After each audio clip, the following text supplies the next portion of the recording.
Sean todos bienvenidos entonces a la actividad académica de esta semana. El día de hoy pues tengo el gusto de acompañar a la doctora Sierra como tutora en este tema, que es uno de los que considero bastante importante y relevante. La doctora Laura Sofía Sierra es residente de primer semestre de nuestro programa. En este momento está realizando su rotación de anestesia general en el Hospital San Ignacio en Bogotá. eh, para quienes nos acompañan desde el inicio del programa, más o menos una o dos veces por año, en este ya nuestro segundo y medio año, hemos venido revisando reiteradamente aspectos diferentes sobre la monitoría de la profundidad anestésica. Hemos aprendido los principios fundamentales, hemos aprendido las aplicaciones prácticas que esto puede tener y hemos visto que seguimos avanzando. Sin duda, todas las publicaciones y toda la experiencia mundial va hacia el hecho de que la monitoría de la profundidad electroencefalográfica a través de la función cerebral se va a convertir en un elemento fundamental de nuestro ejercicio como anestesiólogos. Así que en esta ocasión vamos a abordar un poquito más a profundidad lo que es la electroencefalografía como tal. Quiero contarles sobre todo a nuestros residentes que definitivamente este va a ser un aprendizaje que se va a incorporar a todos los programas.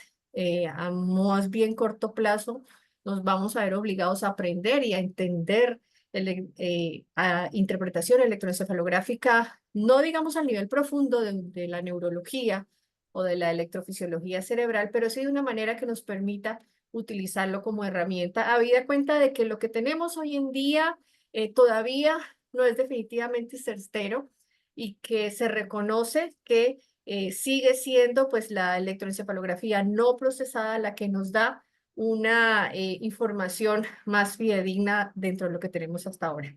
Sin más, entonces los dejo con la doctora Laura Sofía. Listo. Doctora, muchas gracias por la introducción. Entonces, vamos a empezar con el tema del día de hoy, que como bien nos hizo énfasis la doctora, es un aspecto muy relevante hoy en día que tenemos que tener presentes hasta donde pues hasta donde sea posible y tengamos el recurso dentro de nuestra práctica diaria. Entonces, para comenzar, feliz día para todos, hoy siendo 16 de octubre, a todos los colegas. Entonces, para iniciar, como expuso el doctor Emery Brown, en, bajo anestesia general, el cerebro es dinámico, no está apagado. Actualmente en la literatura todavía se sigue describiendo que aún no se tiene muy claro cómo funciona la anestesia, pero esto no es del todo verdadero, ya que actualmente pues no es todo un misterio y tenemos buenas bases sobre los funcionamientos de la anestesia. A medida que comprendemos y entendemos más cómo funciona la anestesia, en ese orden de ideas vamos a proveerle una atención más segura a nuestros pacientes durante el acto quirúrgico. Entonces, los objetivos de esta charla es, en primer lugar, enunciar los fundamentos fisiológicos de la electroencefalografía, demostrar la importancia de la monitoría de la profundidad anestésica y mostrar los diferentes equipos que tenemos hoy en día con su respectiva interpretación. Entonces, para empezar, vamos a hablar sobre el recordar intraoperatorio, ya que esto pues cabe y es muy relevante dentro de la importancia atribuible de por qué debemos utilizar la monitoría de la profundidad anestésica, ya que esta, dentro de sus múltiples beneficios, nos va a ayudar a evitar el recordar intraoperatorio. Esto nos lo habla desde el NAP5, que dentro de todo, pues inicialmente define el recordar intraoperatorio, que es como un recuerdo de tramos o fragmentos del procedimiento quirúrgico o ya en su defecto la totalidad del procedimiento quirúrgico. Este es un estudio que se realizó entre junio del 2012 y mayo del 2013. Es como un estudio de auditoría que investigó la incidencia y las características de aquellos pacientes que presentaban pues como un cuadro de despertar intraoperatorio bajo condiciones de anestesia general. Esto se realizó en el Reino Unido, específicamente en Irlanda, y nos da finalmente que hay una incidencia aproximadamente de 1 en 190.000 pacientes, que es pues un número que es considerablemente alto, y este recordar intraoperatorio va a conllevar a repercusiones psicológicas en los pacientes e impacto en sus actividades cotidianas dentro del día a día. Esta es otra publicación que hicieron en el año 2004. Es una síntesis de la evidencia sobre la monitoría de la profundidad anestésica utilizando el monitoreo del BIS. Mencionan y traen a colación esta tabla que corresponde a las principales quejas relacionadas con el servicio de anestesia. Y aquí llama la atención que el awareness, ¿alguien tiene el micrófono prendido? Por favor.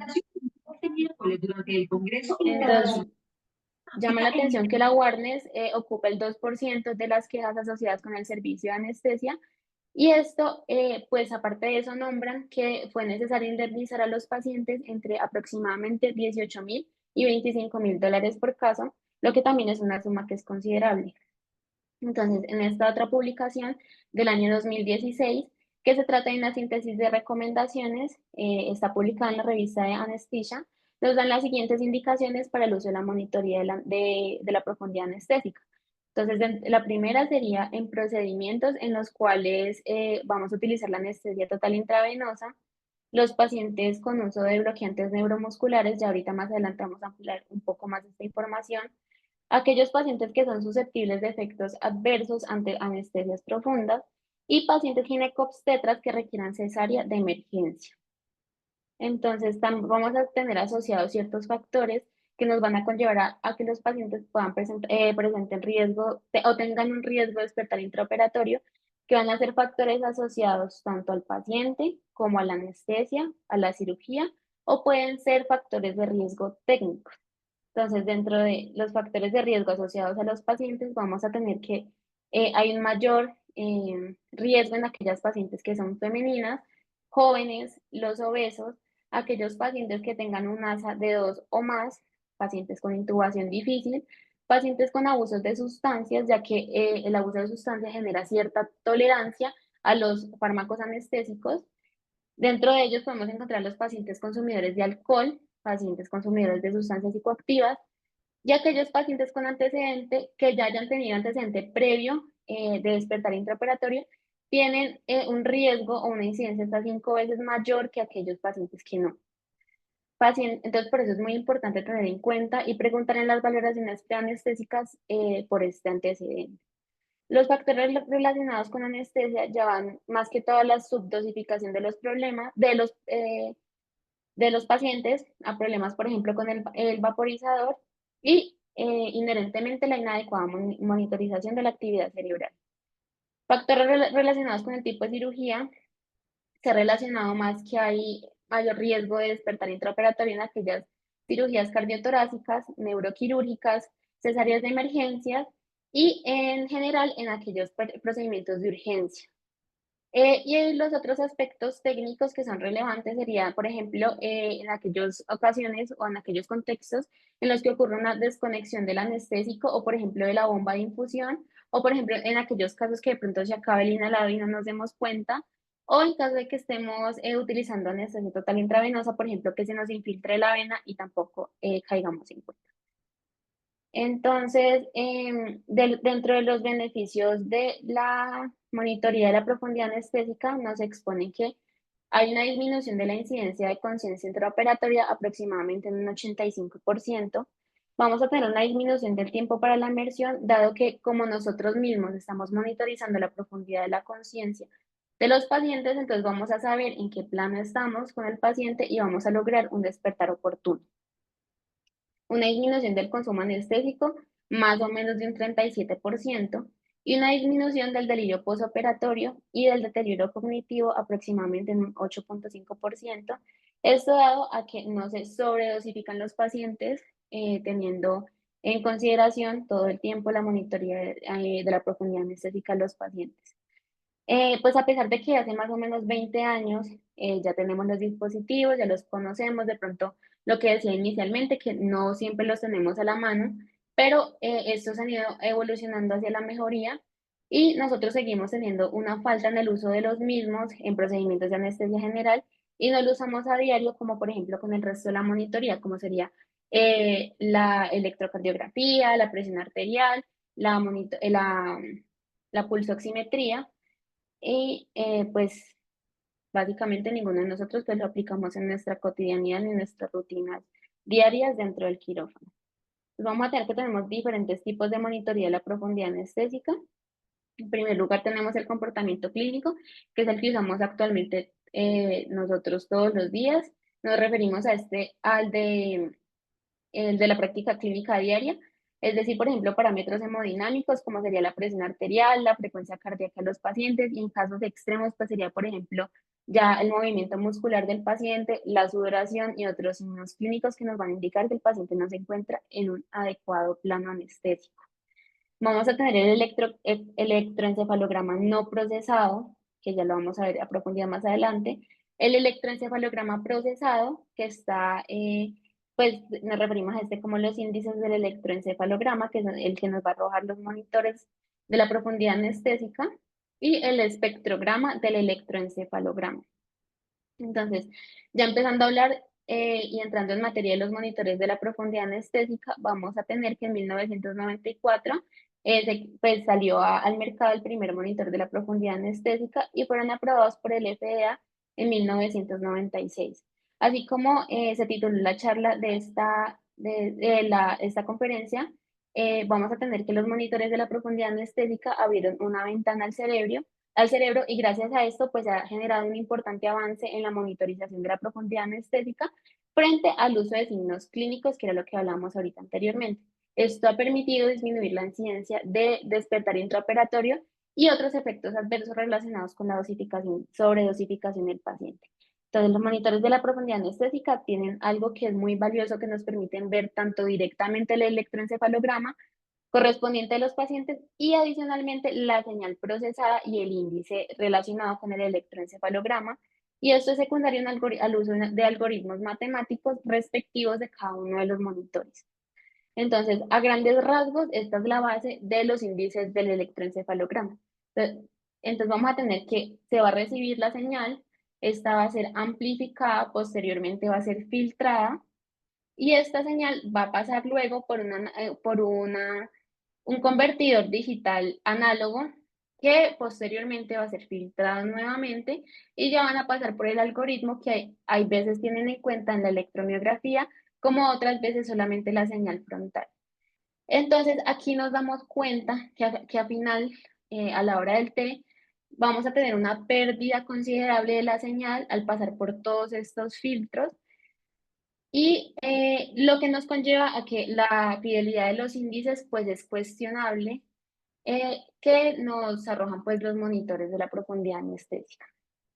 Entonces, empezamos con el BIS, que fue el primero de ellos que salió al mercado alrededor de 1992.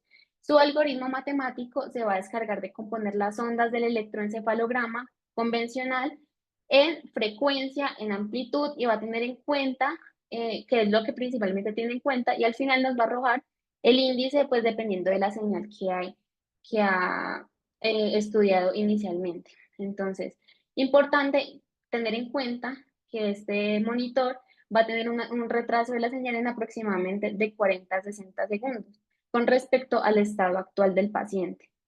Ya en la pantalla vamos a tener que nos da la tasa de supresión, nos da el electroencefalograma, las ondas no procesadas y finalmente nos va a dar el número del índice. Entonces, ya aquí vamos a tener los sensores y pues actualmente los que más tenemos son los unilaterales, pero actualmente ya se encuentran los sensores bilaterales, los cuales permiten monitorizar los 4 canales del electroencefalograma y verificar si existe asimetría entre ambos hemisferios. Entonces, tenemos que tener en cuenta que hay ciertos factores que afectan la confiabilidad del BIS. El primero que tenemos es la ketamina, que es un anestésico que, como sabemos, y lo han nombrado los compañeros en algunas conferencias pasadas, se caracteriza por aumentar el metabolismo cerebral de los pacientes y puede aumentar generalmente en el número de frecuencias, pues como generar unas frecuencias más rápidas en el electroencefalograma, y esto va a ser interpretado por el BIS como un estado de mayor conciencia cuando generalmente los pacientes van a estar en un plano adecuado. También el posicionamiento incorrecto de los electrodos o la mala adherencia de estos va a aumentar la impedancia y puede provocar elevaciones falsas del índice del BIS debido a la mala calidad de la señal. También tenemos el uso de bloqueantes neuromusculares, ya que, pues por un lado, estos pueden beneficiar el monitoreo de la profundidad anestésica, ya que disminuyen la interferencia de la electromiografía. Pero estos pueden enmascarar los movimientos relacionados con las conciencias del paciente y de pronto si está recibiendo algún estímulo nociceptivo secundario de la cirugía. Entonces, esto puede hacer que los valores del BIS puedan ser falsamente bajos y no nos demos cuenta que está en un plano más superficial. También la hipertermia específicamente puede aumentar la actividad cerebral y el ritmo del electroencefalograma y puede sobreestimar los valores del índice. Y dispositivos cercanos que generen interferencia electromagnética, como pueden ser bisturís, electrocardiografía, la electromiografía, estimuladores de nervio periférico en caso de que lo estemos usando. Los electrocauterios pueden generar artefactos que van a ser interpretados como actividad cerebral y van a sobreestimar el BIS. Entonces, es por eso que pues actualmente se considera que el número, pues el índice que nos refleja los monitores de la profundidad anestésica ya han quedado en el pasado, ya que pues por estas y otras razones no dan como una visión y un panorama fidedigno de la profundidad actual, pues como la profundidad del paciente. Y hemos optado por capacitarnos nosotros como anestesiólogos en el estudio del electroencefalograma no procesado y el espectrograma, que nos dan señales más fidedignas. Entonces ya vamos a hablar de otro monitor de la profundidad anestésica, que sería la entropía. Aquí lo que se busca es el grado de desorden de las ondas, pues ya físicamente hablando. Tenemos que tener en cuenta que las ondas cerebrales y la actividad cerebral generalmente están en forma desorganizada en un paciente que está despierto. Entonces, conforme el paciente se va sometiendo a un procedimiento anestésico, las ondas van siendo más organizadas. Entonces, según este concepto, es que la entropía se basa pues como para monitorizar la profundidad del paciente. Entonces, vamos a tener que es un análisis espectral y nos van a dar dos bases principales, que sería la primera, la entropía de estado, y la entropía de respuesta. Entonces tenemos que la entropía de estado es una medida con respecto únicamente tiene en cuenta la medida del electroencefalograma y el rango de visualización que nos va a dar sería entre el 0 y el 91. Eso nos habla básicamente de la actividad cortical y mide la complejidad de las señales electroencefalográficas generadas por la actividad eléctrica de la corteza. Y ya la entropía de respuesta va a tener en cuenta tanto las señales del electroencefalograma como la actividad muscular superficial que nos arroja la electromiografía. Entonces, el rango de visualización va a estar entre 0 y 100. Y pues tenemos que tener en cuenta que también la entropía de respuesta, que está basada en la electromiografía, va a ser la que primero nos dé como cambio según el estado del paciente, ya que si, por ejemplo, hay un estímulo nociceptivo secundario al procedimiento quirúrgico, como esta está basada en la electromiografía, va a ser la primera que se modifique. Entonces, esta es una imagen, pues ya como tal, de el monitoreo. Entonces tenemos que, aquí está la entropía de respuesta, la entropía de estado. Estos valores, por lo general, pues tienen que estar cerca el uno al otro, ya que, por ejemplo, si la entropía de respuesta aumenta mucho, nos va a dar la señal de que el paciente está recibiendo estímulos nociceptivos secundarios al procedimiento. Entonces, por eso es importante tener ambos valores y estarlos pues monitorizando generalmente. Entonces, el valor para anestesia general recomendado es de 40 a 60 y este será el nivel óptimo que nos proponen para iniciar el acto quirúrgico. Este es más o menos cómo se ponen los monitores. Sería uno a nivel de frontal, uno a nivel del arco de la ceja y uno a nivel de la cola de la ceja. Y aquí está. Más o menos entre 40 y 60 es el nivel ideal que nos indica una baja probabilidad de recuerdo y un nivel clínicamente adecuado para la mayoría de intervenciones quirúrgicas. Ahorita vamos a hablar del setline. Tiene la capacidad de interpretar o mostrarnos al mismo tiempo 4 canales del electroencefalograma. Esta capacidad multicanal es importante ya que proporciona una visión más amplia de la actividad cortical de los pacientes con respecto a otros monitores que generalmente nos dan la visión de 1 o 2 canales. Entonces, tiene un algoritmo matemático más complejo y fidedigno. De hecho, el setline tiene más filtros, por ejemplo, contra ruidos externos y otros artefactos que nos pueden modificar las señales del electroencefalograma. Y nos va a arrojar el índice PSI, pues que en palabras que quiere decir índice del estado del paciente. Pues va a ser ya como el final de lo que nos va a arrojar el dispositivo. Entonces, aquí vemos el dispositivo y de más de cerca, bueno, aquí están los sensores, que entonces vamos a tener que son 6. Ya más adelante vamos a hablar más al respecto de esto. Entonces, en la pantalla vamos a ver las ondas del electroencefalogramas no procesadas bilateral. Aquí vamos a tener la tendencia de la electromiografía, la tendencia del índice, y algo chévere del setline es que, por ejemplo, aquí vemos como unas lineecitas verdes que nos va a dar el rango ideal para una adecuada profundidad anestésica de los pacientes. Nos va a dar una tendencia al valor numérico del artefacto, que puede ser o que se desconecte o que no esté bien adherido el sensor. Y acá vamos a ver el espectrograma, que generalmente el espectrograma, pues con respecto al índice, van a tener una diferencia alrededor de 20 segundos entre la actividad actual del paciente y pues la diferencia para la interpretación de la señal mientras pasa por el algoritmo. Entonces, estos índices, como lo hablamos ahorita, se calculan a partir de las ondas del electroencefalograma. Estos están destinados a proporcionar, pues, como de alguna manera, una forma fácil para que el anestesiólogo evalúe la profundidad anestésica en el paciente. Aquí vemos el del BIS, nos va a dar unos valores entre 0 a 100. Entre el valor más bajo sea, pues vamos a tener menos actividad cortical reflejada. Se dice que para el BIS, entre 40 y 60 sería lo ideal. Entonces, entre más altos, indica un estado de vigilia. Entre más bajo, pues ya sería la línea isoeléctrica. Y vamos a tener aquí los del PSI o los que nos arroja el setline. Y aquí, pues lo ideal sería tener un índice entre 25 y 50. Entonces, vamos a ver algunas desventajas del uso de los índices. Ya hemos hablado de algunas, pero a más grandes rasgos. Vamos a tener que no garantiza, pues, prevenir ya la conciencia intraoperatoria.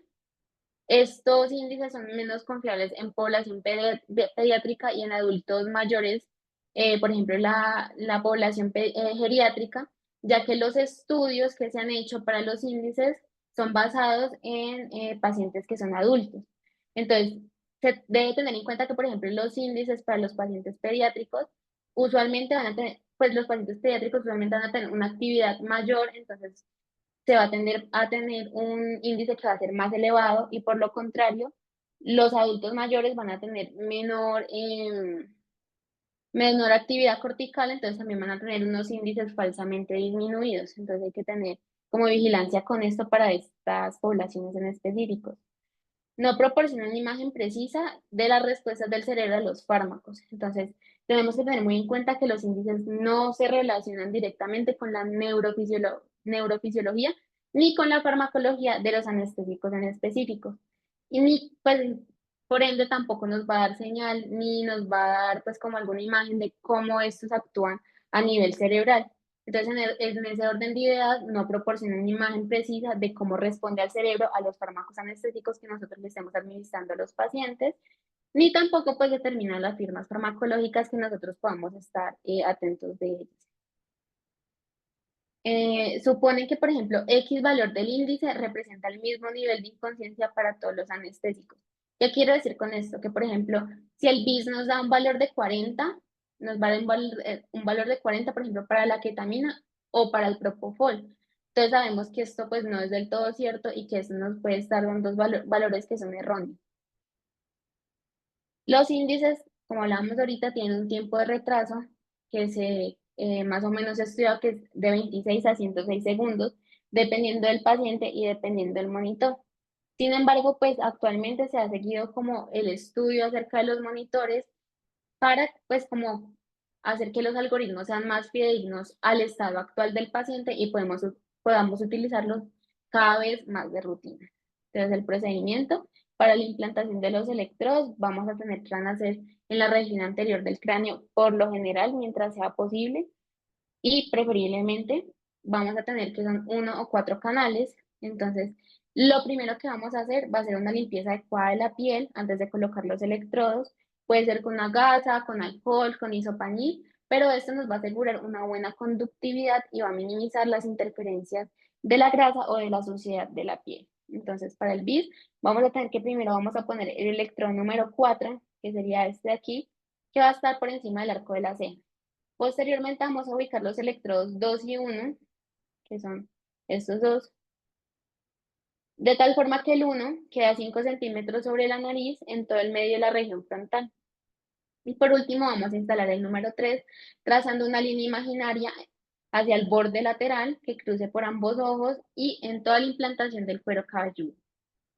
Y para el setline vamos a tener que hacer una tira adhesiva que vamos a ubicar en la región frontotemporal bilateral. Este consta de 6 electrodos, vamos a tener uno frontal superior, 3 frontales inferiores, uno temporal derecho y uno temporal izquierdo. Entonces, pues aquí tenemos un estudio que nos propone algunas alternativas para ubicar los sensores específicamente en el BIS, ya que no siempre podemos poner el sensor en la ubicación pues, frontal que les acabo de mostrar, por ejemplo, en pacientes que tienen trauma craneoencefálico o aquellos que van a ser sometidos a cranectomías. Entonces, nos proponen ciertas alternativas para ubicar los electrodos, los sensores. Entonces, vamos a tener la primera, que sería la estándar, que sería acá, versus nasal infraorbitaria, la occipital, aquí vamos a ver la mandibular,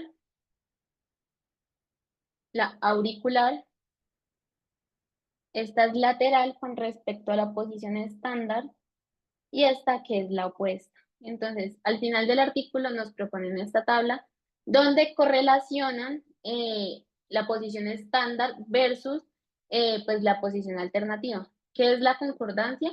Es como un índice que nos dice que el número que obtengamos al final sea equivalente con respecto al gol estándar, por así decirlo. O sea, que la posición estándar, por ejemplo, si comparamos con infraorbitaria, sean valores que sean semejantes. Entonces tenemos que con respecto al sensor nasal vamos a tener un 82% de concordancia, lo que es bastante alto y aceptable. El mandibular, que tiene un 86.7 de concordancia. El frontal, pero el frontal opuesto, tiene un 83% de concordancia. Y el occipital nos dice que tiene un 96%, pero tiene un asterisco porque el estudio que nos propone para el sensor occipital no está del todo bien hecho y tiene altos índices de sesgo. Entonces el artículo nos propone que la mejor alternativa a la posición estándar sería el nasal infraorbitario, ya que el estudio que nos propone esta ubicación es como el estudio más estadísticamente más amplio y de mayor calidad entre todos los otros que nos muestran las posiciones alternativas. Entonces, aquí vamos a responder la pregunta de por qué la monitoría es frontal.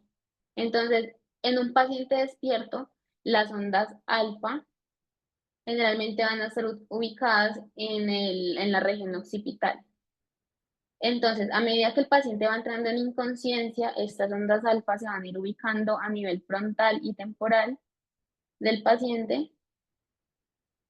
Y es por esto que el sensor va a estar ubicado acá, pues como en la región frontal, y no en la región occipital, ni en la región auricular, sino que en la región frontal. Y es por eso que es bonito correlacionarlo con la fisiología, ya que cuando el medicamento ya está actuando en la parte anterior, ya nos quiere decir que el paciente está inconsciente. Entonces ya tenemos toda la señal anteriorizada. Entonces vamos a hablar de los orígenes fisiológicos del electroencefalograma. Entonces tenemos que dentro del cerebro vamos a tener unos potenciales de acción que son coordinados y son transmitidos y recibidos por las neuronas. Y este es uno de los mecanismos fundamentales a través de los cuales pues las neuronas van a intercambiar información dentro del cerebro.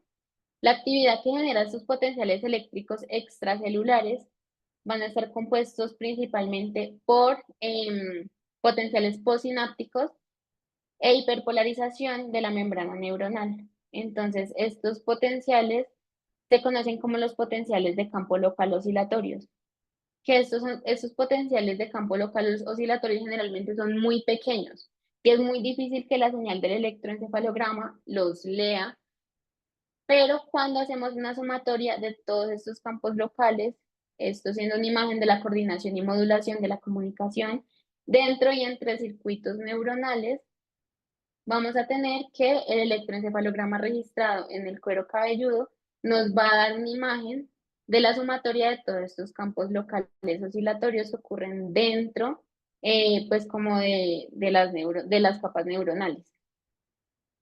Entonces, podríamos decir que si solamente el electroencefalograma va a leer el área de la corteza, pero tenemos que tener en cuenta que dentro del cerebro de los pacientes pues hay una alta interconexión entre las regiones subcorticales y la corteza, por ende la imagen que nos va a dar el electroencefalograma es una visión pues panorámica de todo el cerebro de los pacientes. Entonces, para ver un poquito más de los potenciales de campo local, a medida que los iones se mueven dentro y fuera de la neurona, ya sea debido a potenciales de acción o también pues a la actividad de la sinapsis, se genera un potencial eléctrico extracelular alrededor de la neurona. Entonces, esta es más o menos una imagen del potencial extracelular y al sumar los potenciales eléctricos extracelulares de las neuronas dentro de un área pequeña, se crea un potencial eléctrico medible, que es el que es denominado como potencial de campo local. Y este potencial de campo local va a ser el que vamos a medir en el cuero cabelludo mediante los electrodos. Entonces, aquí vamos a tener una imagen de las neuronas piramidales, especialmente ubicadas en las capas 3 y 5 de la corteza, que son las que nos van a dar principalmente los potenciales posinápticos secundarios al potencial de acción. Entonces, al tener una señal acumulativa, va a ser la que va a leer finalmente el electrodo, van a favorecer la producción de mayores potenciales de campo local. Ellas van a estar ubicadas paralelas entre ellas, pero perpendiculares a la superficie cortical. Y finalmente, esta señal es la que se va a leer en el electroencefalograma. Entonces vamos a ver ciertas claves para comprender pues la señal del electroencefalograma. Tenemos que tener en cuenta que una oscilación es un patrón que se repite a lo largo del tiempo. Aquí vamos a ver el concepto de frecuencia, que la frecuencia está medida por ciclos por segundo. Entonces, como vemos en la primera gráfica, vamos a tener únicamente un ciclo por segundo que va a estar medido en hertz. Entonces, para la gráfica azul, vamos a tener un ciclo por segundo, o sea, un hertz para medir la frecuencia de esta onda. Para la verde vamos a tener que hay un total de 5 ondas en el recuadro de un segundo, entonces esta va a ser una señal que va a tener una frecuencia mucho más alta, llegando a los 5 Hz. Y esta roja ya serían 8 Hz porque hay 8 oscilaciones dentro de un segundo. Ya en cuanto a la amplitud, vamos a tener que la amplitud es que tan alta está pues como la onda como tal. Y ya vamos a ver más adelante que en el espectrograma la amplitud va a estar representada como la potencia de la señal. Entonces, a mayor amplitud de la onda, mayor poder va a tener mayor potencia va a tener la señal electroencefalográfica. Entonces ya vamos a hablar de las bandas de frecuencia, que es una nomenclatura pues internacionalmente aceptada.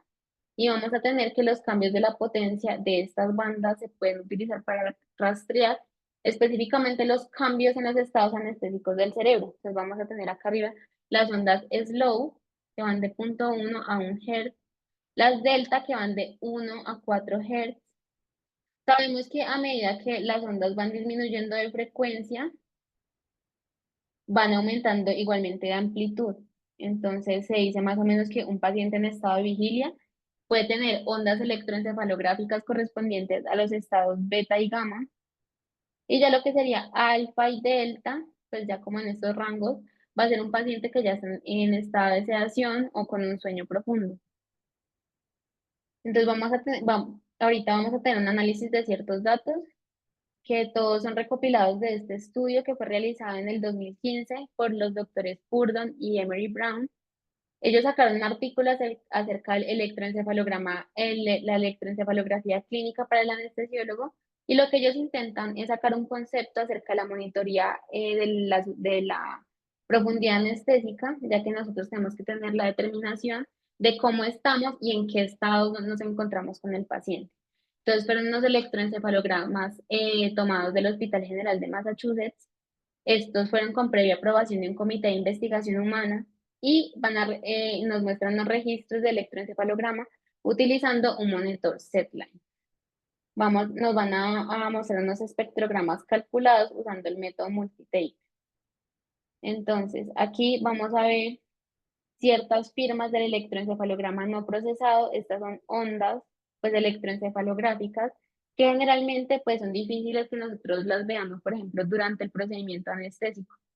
Entonces, claramente vemos que aquí pues son ondas de alta frecuencia y de baja amplitud, pero entonces cuando vemos esta onda comparada con esta, pues por ejemplo en un procedimiento no es tan fácil diferenciarlas ni ver las firmas farmacológicas específicas.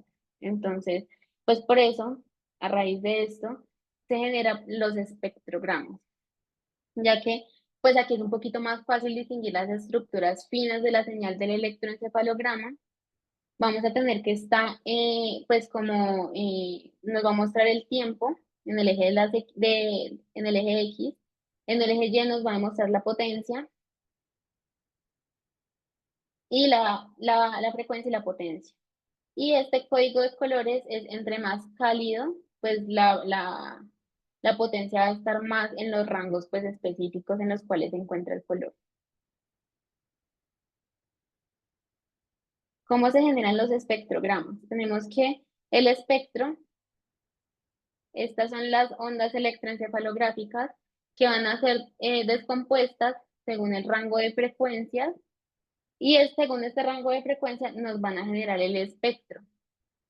El espectro va a ser dependiendo de qué tanto tenemos de cada frecuencia de las ondas, pues como distribuidas matemáticamente, que refleja la amplitud de la onda o el poder y la frecuencia. Esto nos va a generar pues el espectrograma que es en 3D y esto, lo interesante de esto es que no es solamente en un segmento de tiempo, sino que nos va a dar la evolución del paciente a lo largo pues de los procedimientos.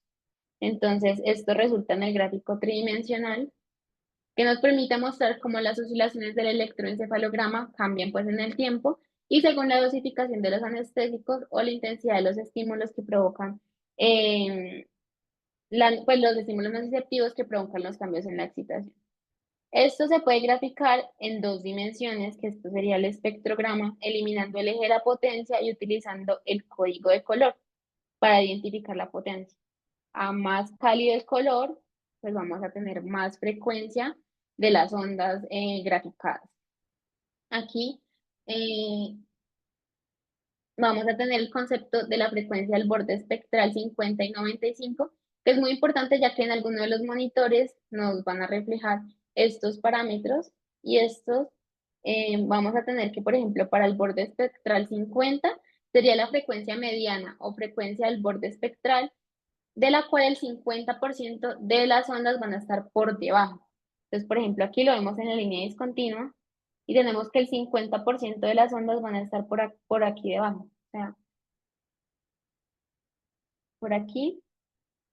Y vamos a tener que el 95 sería que el 95% de las ondas van a estar por debajo de la frecuencia. Entonces acá el 50 lo tenemos que van a hacer, el 50% de las ondas van a estar por debajo de 4 y que el 95 van a estar por debajo de alrededor de 16.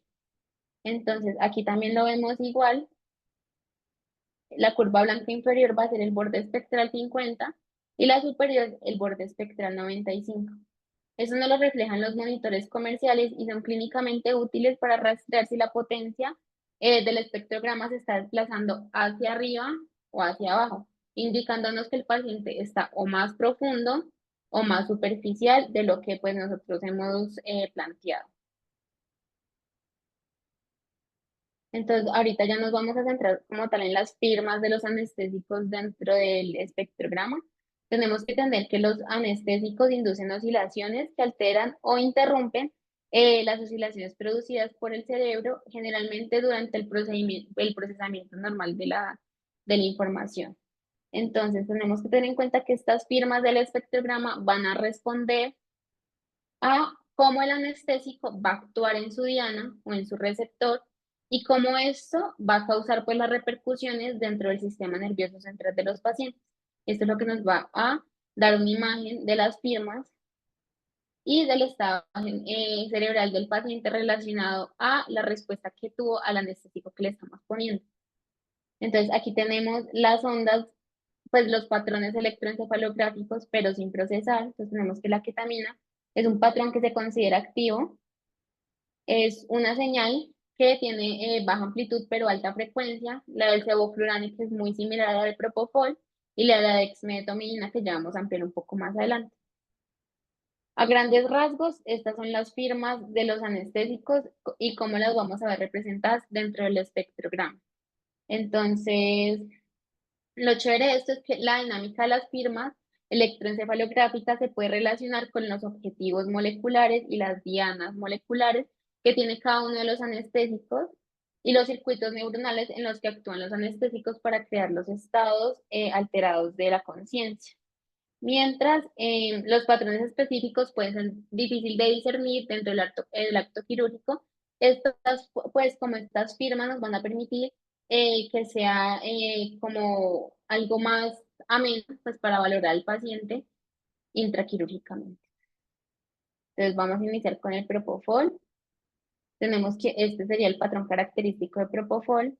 Los patrones también van a depender pues como la tasa de administración y de las dosis que le vayamos a dar a los pacientes.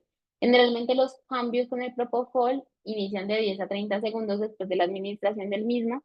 Pasamos de un patrón de vigilia a patrones de característico pues del propofol que serían las ondas lentas, las ondas lentas y deltas que son más o menos de una amplitud de 0.1 a 4 Hz. Entonces aquí lo vamos a ver, acá abajo podemos ver las oscilaciones lentas y deltas y acá arriba las alfa, que son también propias del propofol.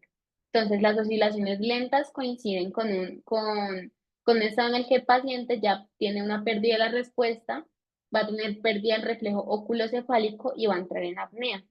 Y cuando el paciente ya nos empieza a mostrar ondas alfa, quiere decir que ya se encuentra en un plano anestésico adecuado y, por ejemplo, en caso tal de que no tengamos las ondas alfa, hay dos opciones.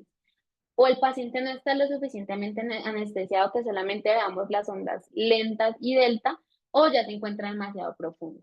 Entonces, pues como sabemos, el propofol potencia la inhibición de la corteza y el tálamo, y esto va a reducir la velocidad de la comunicación. Entonces, en lugar de comunicarse, pues, como entre corteza y el tálamo en una como banda amplia de frecuencias, únicamente se van a comunicar a través de esta banda alfa, que sería entre los 8 y los 12 Hz. Y eso es lo que nos va a explicar el componente alfa en el patrón típico del electroencefalograma o la firma electroencefalográfica dentro del espectrograma del propofol. Tenemos que las alfa, como ahorita lo nombraba, es por una disfunción de la comunicación tálamo-cortical y las deltas son más por una interrupción como tal de la información de la comunicación intracortical. Aquí vemos 3 ejemplos de pacientes con bajo propofol. Entonces tenemos acá arriba la banda alfa con la banda lenta o delta. Aquí también un paciente de 30 años, banda alfa, banda lenta y delta. Y en un paciente de 38, banda alfa y banda lentas y delta. Entonces, algo típico también del propofol es que cuando se apagan las infusiones de propofol o el paciente está emergiendo la anestesia general, vamos a tener el patrón típico de cremallera, que vamos a pasar de la banda alfa y la banda delta y lentas. Aquí vemos pues el patrón de cremallera y son las ondas que van emergiendo pues ya sea a un estado de vigilia, que serían ondas beta y gamma. Para hablar de la ketamina, tenemos que es el fármaco que tiene la huella más específica, dado que son ondas que se van a encontrar en el rango de los 25 a 35 Hz. Porque por lo que hablábamos que este tiene una característica que es activa dentro del cerebro, y esto va a ser como consecuencia de la acción inhibitoria de las interneuronas en los circuitos corticales y subcorticales. Entonces aquí vamos a ver más, pues como una imagen más específica. que vemos que acá arriba ya en un patrón más alto, que es denominado beta alto y gamma bajo, que es alrededor de los 25 a 32 Hz, vamos a tener la firma o la huella de la ketamina. Entonces, ya para hablar de la dexmedetomidina, tenemos que algo muy bien específico y particular de la dexmedetomidina va a ser la presencia de estas spindles que van a estar en medio de la señal eléctrica normal de este fármaco. Entonces, este es el resultado de la disminución de las entradas excitatorias a la corteza por un aumento de los circuitos inhibitorios desde la zona preóptica hacia el hipotálamo. Entonces, los usos, o pues que sería la traducción en español de las spindles, son bandas que serían entre el alfa y el beta, que más o menos se producen de 2 a 5, cada 2 a 5 minutos, y son característicos, pues también se pueden ver en los pacientes que se encuentran en estado del sueño no REM. Este implica un estado de procesamiento reducido de la información sensorial, pero no la completa supresión del estado de conciencia. Entonces, por eso que los pacientes que están en sedación con propofol son fácilmente alertables. Entonces, estos usos son específicos de los pacientes que están en sedación superficial, que ya lo vamos a ver aquí. Aquí, entonces vemos un paciente que está en sedación superficial, que tiene acá la presencia de ondas delta y lentas, más los usos que, como decía ahorita, se presentan de cada 3 a 5 minutos, y son patrones de ráfagas que se encuentran aquí como en la banda alta. Cuando el paciente entra en un estado de mayor sedación, pues vamos a ver que las spindles o los usos desaparecen y nos queda solamente la banda de frecuencia delta y ondas lentas. Acá pues vemos una imagen que pues hay como una pequeña pregunta que dice: paciente recibiendo infusión de dexmedetomidina, es probable que el paciente esté en qué estado de sedación. Entonces, como vemos que el paciente tiene las ondas lentas y deltas, pero aparte tiene los usos o las spindles claros, vamos a darnos cuenta que el paciente se encuentra en una sedación ligera, que es un paciente fácilmente despertable al llamado o a un breve estímulo táctil. Acá lo vemos otra vez: paciente con sedación ligera, presencia de usos o de spindles, y paciente con una sedación más profunda, ya no vamos a tener la presencia de estos usos. Entonces, ya en cuanto a los anestésicos inhalados, aquí vemos algunas diferencias entre ellos. Vamos a tener el sevoflurane, el isoflurane y el desflurane. Algo particular con los anestésicos inhalados es que la firma de los anestésicos inhalados va a ser muy similar a la del propofol. Es decir, vamos a tener una banda alfa y una banda delta o lentas, pero lo particular en el propofol es un patrón que se conoce como el patrón de llenado o de refill, que vemos sobre todo con el sevoflurane, que es que entre la banda alfa y la banda delta o lentas vamos a tener como unas ondas teta que van a rellenar el espacio entre estas dos. Entonces, ¿qué es interesante de esto?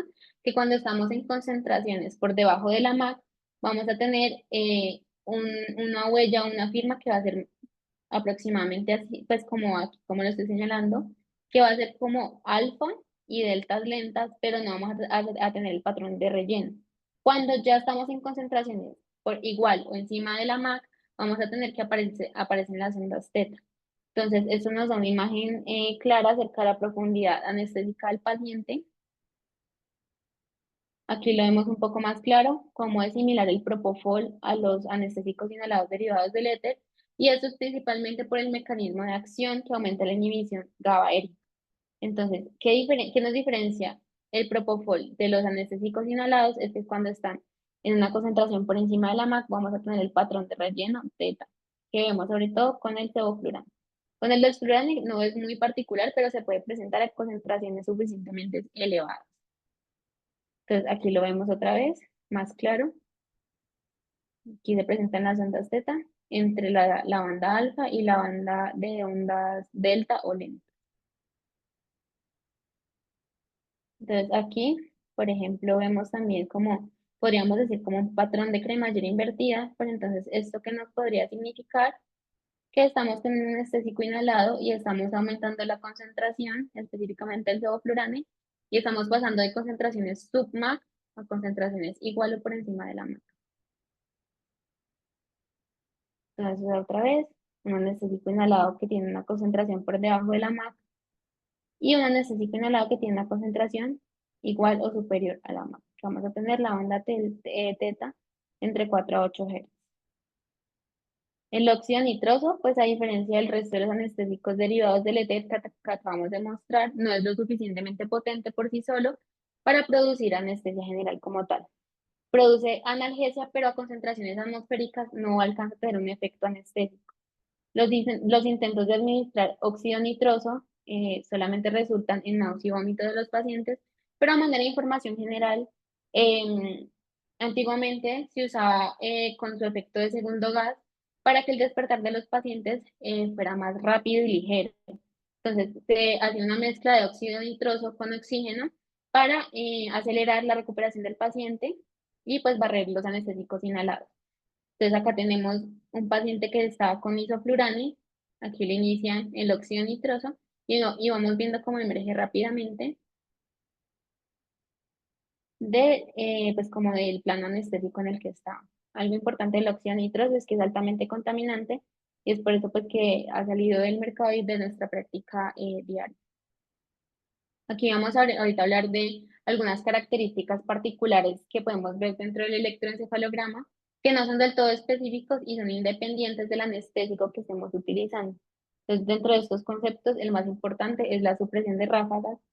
Aquí vemos en la imagen, pues como en este pedazo en particular, es un patrón caracterizado por periodos alternos de actividad eléctrica con intervalos de baja o nula actividad eléctrica, pues dependiendo del caso en el que nos encontremos. Refleja un estado de inactivación cerebral profunda. Se puede observar durante la anestesia cerebral, durante la anestesia, con pacientes que están en una profundidad considerable o pacientes que ya están en coma. Esto puede ser causado principalmente por aquellos fármacos que actúan sobre los receptores GABA-A, como por ejemplo puede ser el propofol, los barbitúricos o los anestésicos inhalados derivados del ETA. El uso del electroencefalograma nos puede ayudarnos a dar cuenta que el paciente se encuentra en este estado de supresión de ráfagas y nos va a ayudar a guiar la titulación de los anestésicos durante la cirugía. Entonces, esto es importante porque al reconocerlo y actuar de manera temprana nos va a disminuir la incidencia del delirio posoperatorio, de eventos neurológicos asociados, nos va a disminuir la estancia en UCI y el tiempo de intubación orotraqueal de los pacientes. Esto es importante ya que si no contamos con monitoría, podríamos estarlo causando en el paciente sin darnos cuenta. Hay un concepto importante que es el índice de supresión de ráfagas que lo vamos a estar viendo en los monitores que tenemos en la práctica. Y este nos dice, por ejemplo, en un tiempo estimado, mire, en los últimos 60 segundos, el 10%, su paciente estuvo en supresión de ráfagas, en palabras más, palabras menos, estuvo con el cerebro apagado. Entonces, entre más alto sea el número, peor le va a ir al paciente. ¿Cuál es el índice de supresión que debemos tener en los pacientes? Idealmente 0. Hay condiciones en las cuales son necesarias tener o mantener el paciente en un estado de supresión, por ejemplo, en pacientes con arresto circulatorio, en los cuales se les induce hipotermia y causan este tipo de patrones, o puede ser también un protector del cerebro en aquellos pacientes que tengan un daño hipóxico isquémico. Aquí vamos a ver otra imagen pues con respecto a la supresión de ráfagas más ampliada. Tenemos aquí como un silencio cortical o una quietud que no necesariamente tiene que ser isoeléctrico, pero sí que sea unas ondas más aplanadas con respecto a la actividad cortical normal. Ahorita vamos a hablar de los artefactos que nos pueden generar unas señales en el electroencefalograma. Dentro de ellas vamos a tener el artefacto de la estimulación del tren de 4, por ejemplo, que nos dicen, por ejemplo, que hay veces dejan el tren de 4 en la cara de los pacientes y cada 5 minutos lanza el disparo y vamos a tener como este artefacto que es una línea longitudinal que no corresponde pues con las bandas del anestésico administrado a los pacientes. Vamos a tener el artefacto muscular, que es cuando este es el artefacto del el electrocauterio, que de manera intermitente el cirujano durante el procedimiento lo va a estar utilizando. Y este se puede, por ejemplo, reducir al poner el polo a tierra más lejos de la cabeza del paciente. Y el artefacto muscular que registra pues el movimiento del paciente durante los procedimientos y aparece como un ruido de alta frecuencia y amplitud que comienza y termina de manera abrupta. Entonces aquí también tenemos, por ejemplo, un caso en el que ocurre un pobre contacto del electrodo con el cuero cabelludo y tenemos que entre la señal electroencefalográfica del paciente vamos a tener como una banda de frecuencia superior a 1 Hz aquí a lo largo. Y en algunos dispositivos nos va a dar una alarma de que el electrodo está teniendo este pobre contacto y nos está arrojando esta señal que es diferente a la de la tendencia que teníamos anteriormente. Aquí entonces tenemos la pobre impedancia versus la pérdida total de contacto con el electrodo. Entonces nos va a dar una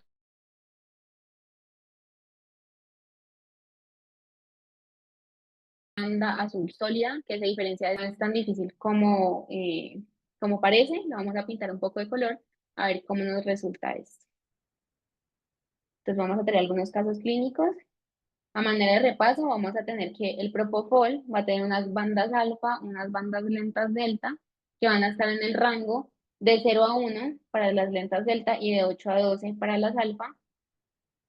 Los anestésicos inhalados derivados del éter, en este caso sevoflurane, va a tener bandas alfa, bandas deltas lentas y el patrón de relleno teta. La ketamina, que va a tener una señal más activa con oscilaciones en rango beta alto y gamma bajo.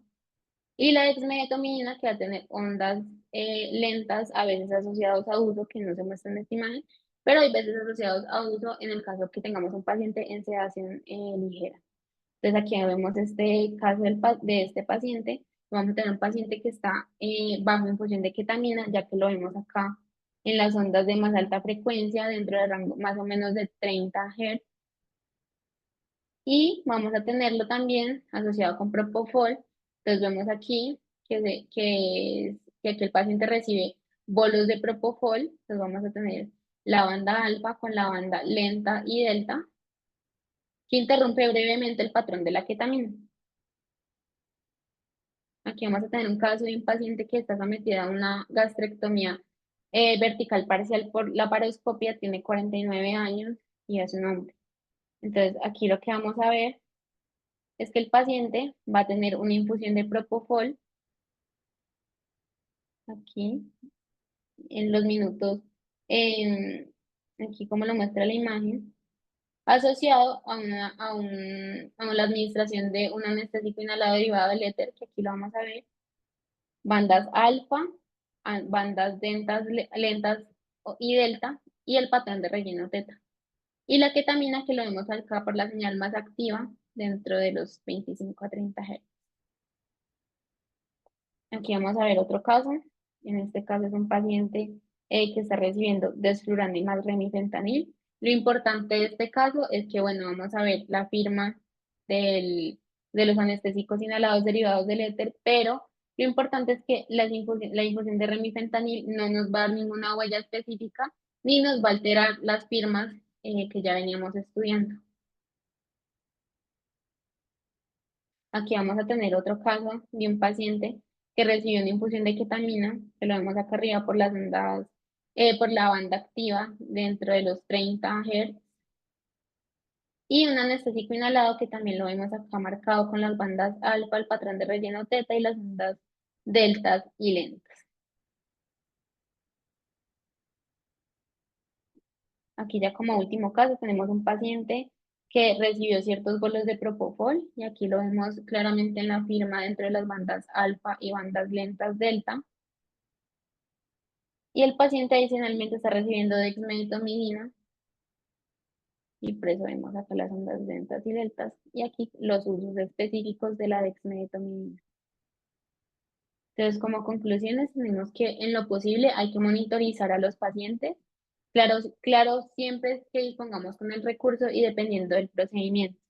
La monitoría de la profundidad anestésica salió con el auge de la TIVA y hay una corriente que dice que es únicamente si doy TIVA, es el único momento en el que voy a poner la monitoría de la profundidad anestésica. Pero eso no es del todo cierto y hay que intentar monitorizar la profundidad anestésica de los pacientes independientemente de la técnica de anestesia general que estemos utilizando. Puede que sea inhalatoria, puede que sea activa, pero hay que ir borrando la idea de que si no damos activa, entonces no lo uso ni tampoco aprendo a utilizarlo. Vamos a evitar el recordar intraoperatorio y vamos a evitar al máximo los efectos adversos eh, generados por la sobredosificación de los anestésicos, como sería el delirio posoperatorio o los déficits neurocognitivos eh, que, que tienen alta incidencia en los pacientes dentro del posoperatorio. Controlen la sobredosificación de los anestésicos y más que el ahorro que podemos hacer a los sistemas, es lo que decía anteriormente de evitar al máximo los efectos adversos asociados con la sobredosificación de los anestésicos. Importante tener en cuenta que cada fármaco tiene su huella en el espectrograma y debemos familiarizarnos con ellas. También es importante conocer las alternativas de la colocación de los sensores, ya que como sabemos, no siempre es fácil tener pues como la disponibilidad de usar la región frontal para colocar los sensores.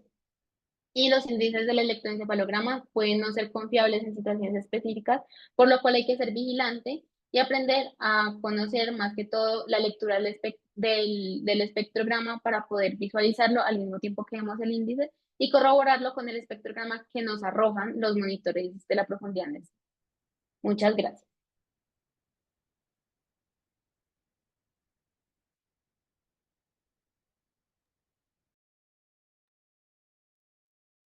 Muchas gracias, Laura Sofía. Em, Antes de pues hacer algunos otros comentarios eh, y como tutora, pues esta vez que me toca, quisiera dar la palabra. No sé si alguno de los docentes y colegas que nos acompañan tiene algún aporte, comentario, sugerencia o si los residentes tienen alguna pregunta.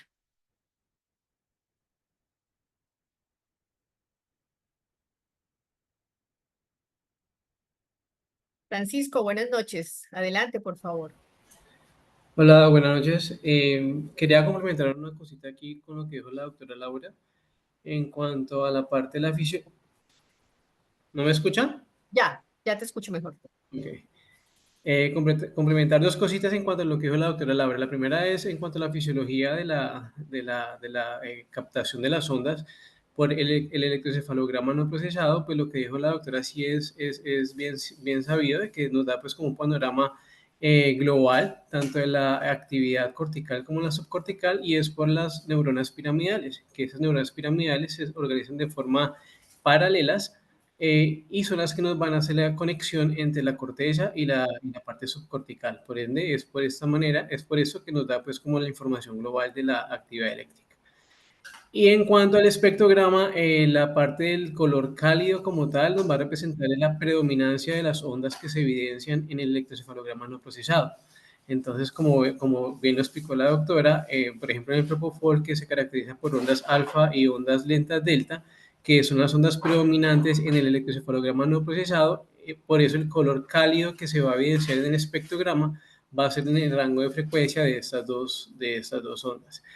Importante también es que también debemos de familiarizarnos con las ondas del electroencefalograma no procesado porque no todos los monitores van a contar con el espectrograma. Entonces, pues como tener en cuenta cómo saber que el paciente se encuentra en un adecuado plano anestésico, identificando las adecuadas ondas alfa y ondas lentas delta. Sería todo. Correcto, gracias, Francisco. ¿Alguien más?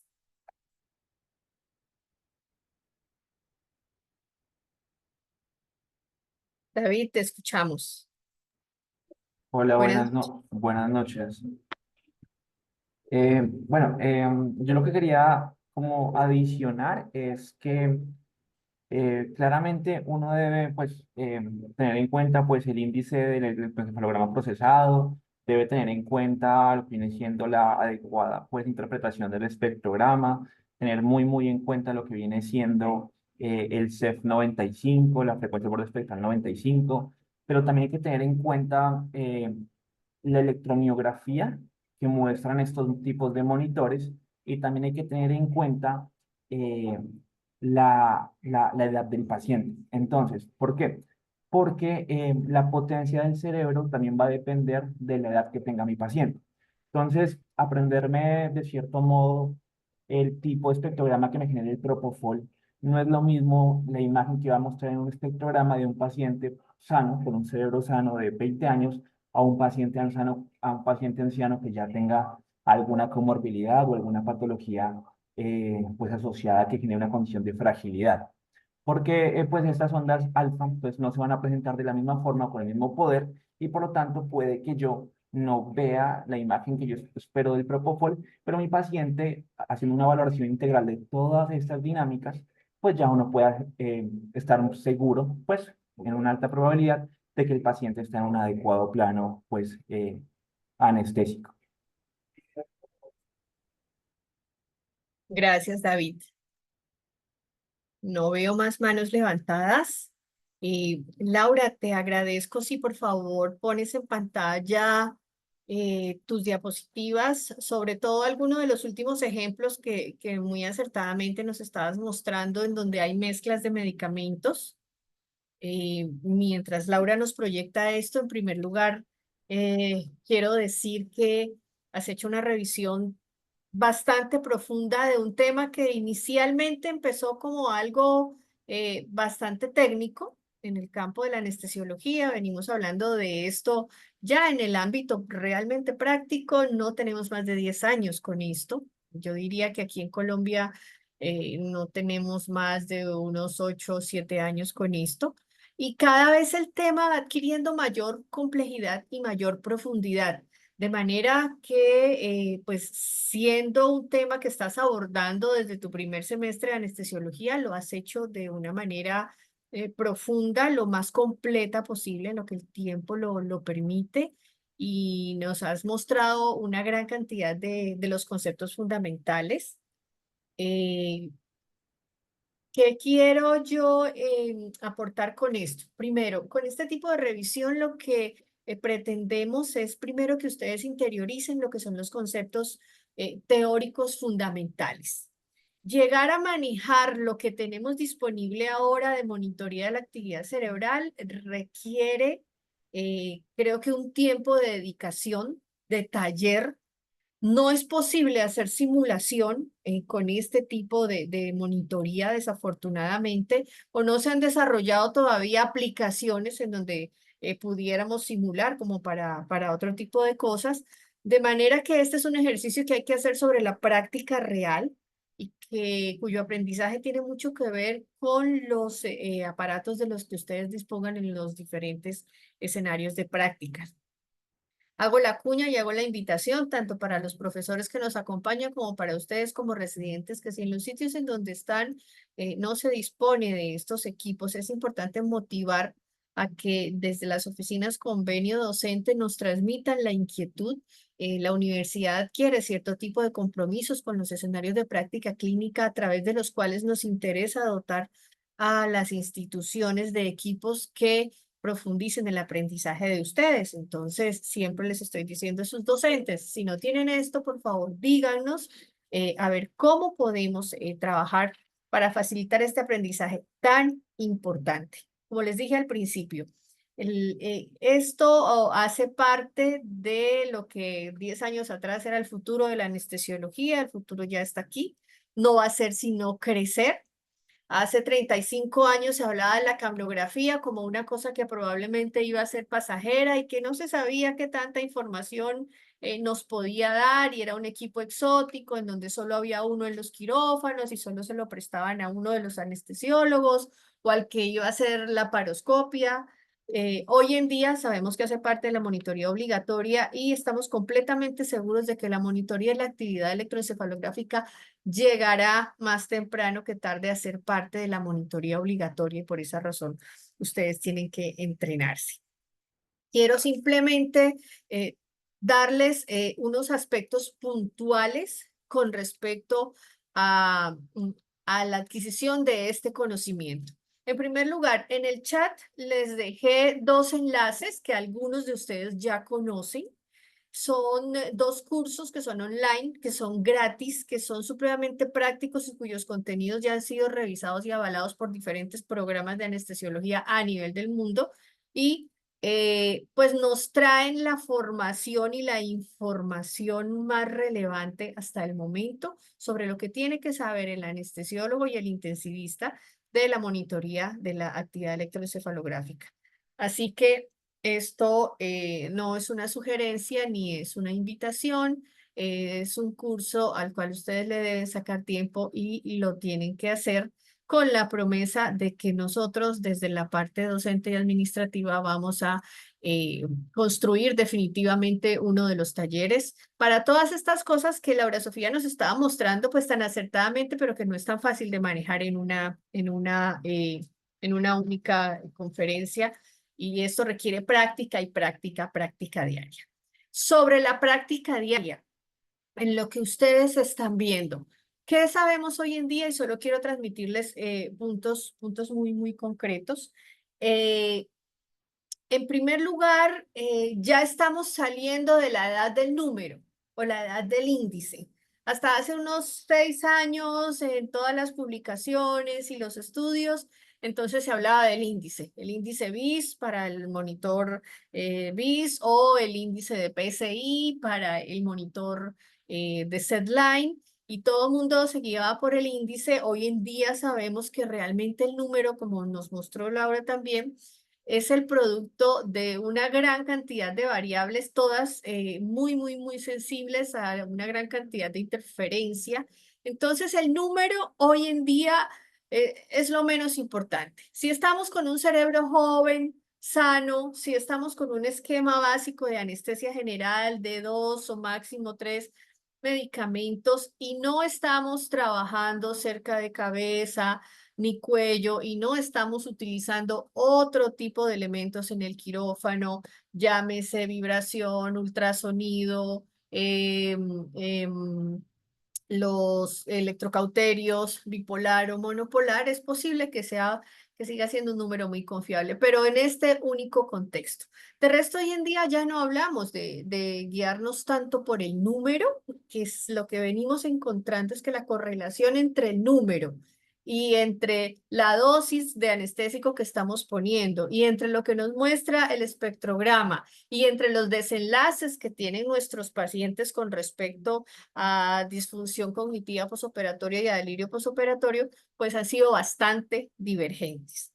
La única revisión que se encuentra en Cochrane sobre todo este tema fue publicada hacia el 2016. En ese momento ellos encontraron solamente 11 estudios pues dignos de la consideración y por supuesto pues no hubo una evidencia concluyente para correlacionar específicamente el número con los desenlaces y con la seguridad de la monitoría. Lo que sí dice esta revisión es que definitivamente la evidencia está en niveles de moderados a altos de la conveniencia de la monitoría electroencefalográfica para guiar la profundidad y la dosificación de los agentes anestésicos con todas las ventajas pues, que ya Laura nos mencionó. Entonces, primero no nos guiemos por el número. ¿Eso qué implica? Que tenemos que aprender a interpretar el espectrograma, en primer lugar. Y el espectrograma es el que amerita que hagamos un taller mirando uno por uno los fármacos, y cuando ya uno se ha aprendido uno por uno los fármacos, resulta que vienen las mezclas. Y después de que nos hemos aprendido cómo se porta con las mezclas, tenemos que aprender cómo varía el espectrograma en cada momento del acto anestésico. Cómo varía si yo cambio el medicamento que estoy utilizando, tanto en su dosificación como si quito un medicamento o como si añado otro. Todo eso marca una huella supremamente clara y que debemos aprender para poder interpretar y poder prever lo que finalmente nos interesa, que es la salud cerebral. David en el chat nos compartió un artículo que es interesantísimo. Hay que leerlo. No es una sugerencia ni es una invitación. Hay que leerlo. Es un artículo largo, 25 páginas más o menos, pero es un artículo supremamente actualizado de salud cerebral desde el punto de vista de los anestesiólogos y de los intensivistas.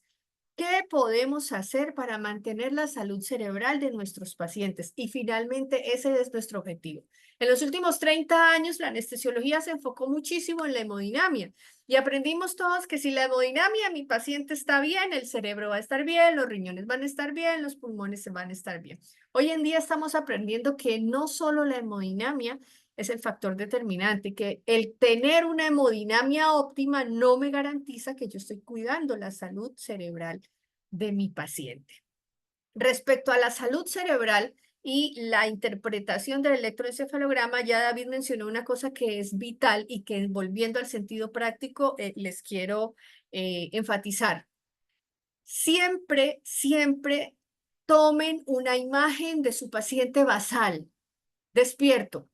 En cuanto llega mi paciente al quirófano, hago todas las cosas que ya Laura Sofía nos explicó, le colocamos los sensores y observamos cómo es ese paciente despierto, cuál es su patrón normal, porque en el peor de los casos, allí es donde tengo que volver a dejar mi paciente cuando el acto anestésico termine.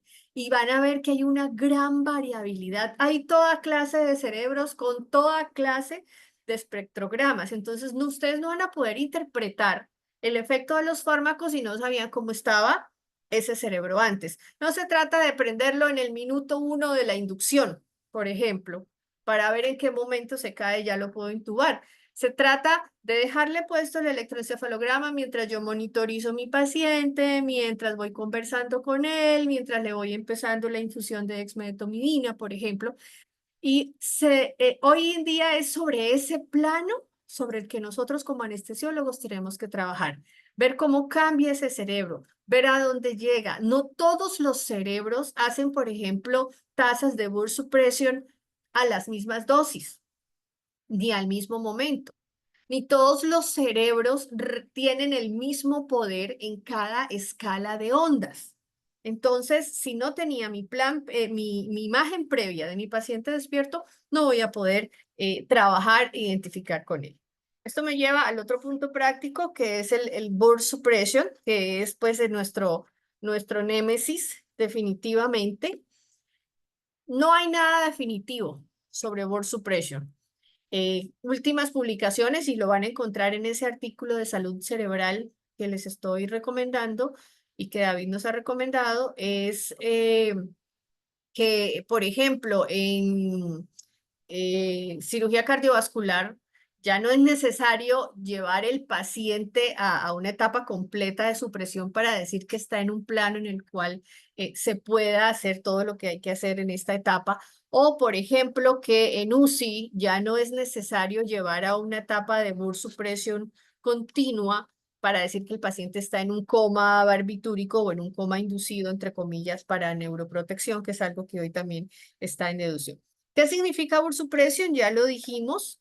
¿Cuánto es lo que podemos, entre comillas, permitir? Es algo que todo mundo se sigue preguntando. Hay estudios que buscaron encontrar una relación entre el porcentaje de burst suppression y desenlaces neurológicos como el deterioro cognitivo, el déficit cognitivo o el delirio posoperatorio, pero realmente no son estudios concluyentes aún. ¿Cuál debería ser nuestra norma? Nosotros en un acto anestésico no necesitamos para nada que nuestro paciente haga burst suppression. La relación entre el número que les decía al principio de 40, entonces nos decían, todo paciente que está por debajo de 40 les va a hacer burst suppression. Definitivamente eso no se ha encontrado que sea cierto ni constante para todos los pacientes y depende de muchos otros factores. ¿Cuál es la recomendación entonces? Eviten llevar a sus pacientes a burst suppression. 0 es el ideal. No hay un porcentaje relacionado con otros desenlaces neurológicos. Siempre que lo veamos, tener presente qué es lo que eso me está diciendo, que es el porcentaje de tiempo que el cerebro de mi paciente ha estado apagado en los últimos 60-63 segundos, dice el algoritmo del BIS, por ejemplo. Entonces, cuando tengo una tasa de supresión del 50%, quiere decir que es un cerebro que lleva 30 segundos mínimo en inactividad, y eso en pacientes ancianos es lo único que se ha correlacionado con desde este punto de vista, pues con náusea y vómito posoperatorio. Tomen las precauciones adicionales sobre aspectos técnicos, pero que pueden alterarles muchísimo la lectura de lo que les va a salir en el monitor, que es la parte técnica. Limpiar bien, fijarlo bien, no es suficiente dejar los electrodos fijos con la goma que traen. Siempre pónganles algo encima o que puede ser un microporo o un transpore. El esparadrapo suele ser bastante lesivo. Procuren que la curvita que tiene el sensor no quede plegada, no quede fracturada, porque eso interfiere la señal también, que es algo que nos ha dicho el fabricante. Si tenemos sensores de 4 canales, pues excelente, porque nos brindan una actividad mucho más global y nos permite hacer comparaciones segmentarias, sobre todo en neurocirugía, cuando estamos hablando y en cabeza y cuello, cuando estamos hablando de clampeos de grandes vasos, nos permite ver un poco pues el comportamiento individual del paciente. Tengan presente el estudio que nos mostró Laura Sofía sobre las opciones para ubicar el sensor DEVIS en otras localizaciones y los índices de correlación. Sobre todo en neuro, eso nos causa a veces un poco de problema porque los cortes coronales o parasagitales pueden alterar la ubicación, pero la correlación sigue siendo importante y es definitivamente una ayuda. Entonces, como escuela, no nos guiamos por el número, sabemos leer el espectrograma y definitivamente tenemos que aprender a leer electroencefalografía no procesada. Los que están en rotaciones ya superiores, cuando trabajen con monitoría de potenciales evocados, algunos equipos, los más modernos que tienen los neurofisiatras, leen electroencefalografía, nos muestran el electroencefalograma no procesado e incluso sacan espectrometría. También sacan un espectrograma, váyanse con ellos, miren la pantalla y verán que hay muchísimas cosas que lo pueden orientar a uno, que lo pueden guiar sobre en qué nivel de profundidad anestésica estamos. Les recomiendo nuevamente fuertemente el curso de electroencefalografía no procesada, que es muy importante. Laura, de mi parte y en cuanto a aspectos académicos, felicitaciones. Sé que no ha sido fácil profundizar en este tema, pero lo has hecho muy bien y nos has hecho tanto un muy buen recorderis como una muy buena orientación hacia futuro. Quiero darle la palabra al doctor Husband, que siempre tiene unos aportes importantes y muy constructivos en todos estos aspectos comunicativos de nuestras presentaciones. No sé si nos estaba acompañando. Sí, sí, buenas noches, Claudia. No, me río porque estaba pensando diciendo, ahora me va a mandar la palabra y tanto nos sincronizamos que efectivamente. Dos cosas.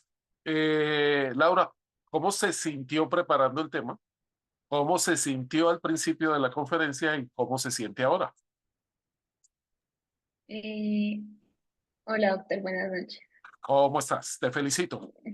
Muchas gracias, doctor.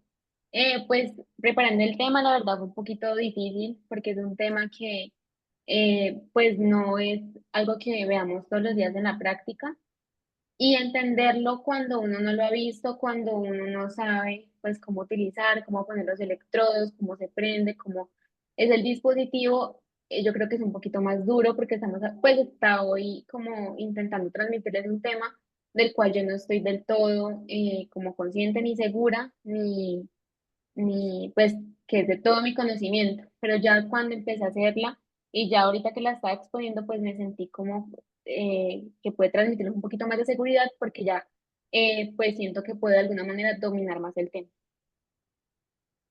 Lo que te decía, ¿te acuerdas? Y quisiera llamar la atención a todos, es la primera intervención de Laura, de las dos Lauras y de David, creo que se llama el otro compañero de ustedes. Y hay que entenderlos en ese plano. Alejandro. Alejandro, hay que atenderlos en ese plano y entenderlos en el sentido de que uno R1 está recién desempacado y le tiran a uno este tema Me acuerdo mucho de Juan Vicente Torres, excelente colega, compañero de residencia. Primera conferencia, máquina de anestesia. Vaya y usted explique la máquina de anestesia que utilizamos todos los días en una conferencia. Y encima de eso, con la doctora Madiedo, dice uno, "Ay, Dios mío". Entonces, no, yo la felicito. Acuérdese que le dije que como era su primera experiencia, de hecho, empezó y la voz se le notaba y cada vez se fue afianzando más y se fue afianzando más. Y cuando uno tiene una conferencia, siempre empieza uno con su estado de nerviosismo, pasa uno la primera diapositiva y se va uno sentando. Pasa por favor la diapositiva donde están la colocación de los electrodos. Yo le dije a Laura que no hiciera muchos cambios, hablamos, dialogamos y le trato de pasar a ustedes los principios de mayo. Esa diapositiva, incluso que no la cambiara mucho porque ella había preparado su conferencia y se sentía cómoda y hacer cambios de última hora no es bueno. Pero desde el punto de vista de procesamiento y manejo de la información, y Laura lo comentamos, tiene mucho más título que imagen. O sea, yo me pierdo con el título. Mi visión se va hacia el título, cuando lo importante son las imágenes. Tengo dos posibilidades. O agrando las imágenes, ¿cierto? Las recorto y las agrando. Ya con Laura tratamos el tema de cómo agrandar las imágenes. Incluso tratamos el tema de la facilidad que da Keynote. Y ella se dio cuenta que era mucho más fácil construir una conferencia con Keynote, pero yo respeto eso, cada cual se complica como quiere. Pero en esa diapositiva para todos, hay que hacer una, ¿cómo se digo? Una distribución equitativa entre el título, texto y las imágenes. Es más, yo de pronto hasta quitaría el título y dejaría solamente las imágenes, porque la explicación que hizo Laura, y allá también voy, de cómo se colocaban los electrodos, no merita más texto. Ella nos explicó cuál se pone primero, cuál se pone segundo, cuál se pone tercero, cuál se pone cuarto, dónde se pone al borde de la... Todo lo hizo tan bien que yo decía, yo sé que ha sido una próxima porque es el compromiso. Cuando ella presente esta diapositiva va a ser mucho más imagen y menos o casi nulo texto. Y pasa a otra, Laura, en donde tienes la tabla de las complicaciones o los efectos, creo que fue antes de esta. Una tabla, espera, las 21. La 21. Esta diapositiva, excelente, como la venía manejando Laura, para mí no había necesidad de la tabla al final, porque ella lo hizo tan bien, lo describió tan bien, que cuando ella me manda esta tabla ocultando las gráficas, me distrae hacia la tabla y yo perdí toda la explicación que ella me había hecho tan excelente de Laura, hay posibilidad de quitar la tabla y dejar solamente, si quiere por la presentación. Eso, ahí. Miren ustedes esa diapositiva tan hermosa y en donde ella está explicando cómo se colocan los electrodos, y entonces yo sé, porque siempre es el trabajo que les digo a ustedes, vuelvan a revisar, sobre todo cuando la doctora Comaroni coloca la grabación. Ahora pasa la tabla, Laura. Es innecesaria, totalmente innecesaria, porque tú lo estabas haciendo muy bien, excelentemente bien. Lo que decía la doctora Comaroni me retrotrae hace 30 años, más de 30 años, cuando estábamos en residencia materno-infantil. Uno tenía que llegar temprano para pelear por el oxímetro y el tensiómetro.